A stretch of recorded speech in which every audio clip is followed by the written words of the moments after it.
Comme tu l'as dit, un retour sur le festival Outre-Pyrénées, le festival de Saint-Sébastien qui s'est terminé dimanche dernier. Ouais, alors grand festival européen de cinéma généraliste, c'est-à-dire sans thématique particulière, et qui se déroule chaque année fin septembre et où on s'est rendu pour la 3e fois. Alors beaucoup de películas et d'invités pour cette 72e édition qui s'est terminée, comme tu l'as dit, dimanche dernier et a rendu hommage à Pedro Almodovar et à Cate Blanchett. Alors parmi les quelques 250 films présentés, dont beaucoup d'Espagnols et de Latino-Américains, on en a vu chacun, allez, on va dire une vingtaine, avec de très bonnes surprises et des moins bonnes.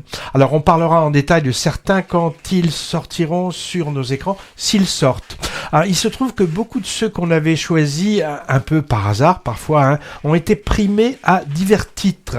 Je retiens par exemple le prix du public attribué aux Français en fanfare, qui est prévu pour sortir fin novembre. Un très beau mélo musical avec des ficelles assez grosses mais qui fonctionnent. Ah, c'est efficace, c'est efficace. Le cinéma français encore à l'honneur avec le prix du scénario donné à François Ozon pour Quand vient l'automne, sorti en salle il y a quelques jours et dont Patrick, tu nous parleras tout à l'heure. On peut aussi signaler le prix du meilleur cinéaste, donné conjointement à 2 jeunes, chacun pour leur premier long métrage, ce qui a dû beaucoup leur faire plaisir.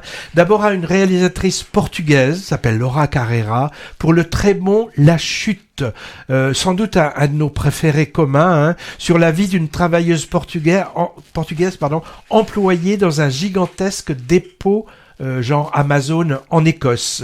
Et ensuite un réalisateur espagnol, s'appelle Pedro Martín Calero, pour Les Gémissements. Alors je ne sais pas s'il sortira en France. Oui, on ne sait pas. Oui, on ne sait pas. Pareil là, pour La Chute, c'est Unfalling. Ouais. Titre international, mais on ne sait pas. Alors Les Gémissements, on était un peu surpris. C'est un film horrifique, très bien ficelé et qui nous a pas mal surpris et angoissés. Par contre, un mot sur La Coquille d'Or. Bon, c'est la palme de là-bas, c'est-à-dire le meilleur film pour le jury de la sélection officielle. Moi, je sais que je l'avais zappé exprès, car il s'agit d'un documentaire sur un torero. Donc ça m'intéresse absolument pas. Ça s'appelle Tardes de Soledad, ou Un après-midi de solitude. C'est de l'espagnol catalan Albert Serra, remarqué il y a 2 ans pour son Pacifiction. Alors je ne doute pas que ça doit être bien fait, mais celui-là, Patrick, je te le laisse parce que moi, la corrida, merci.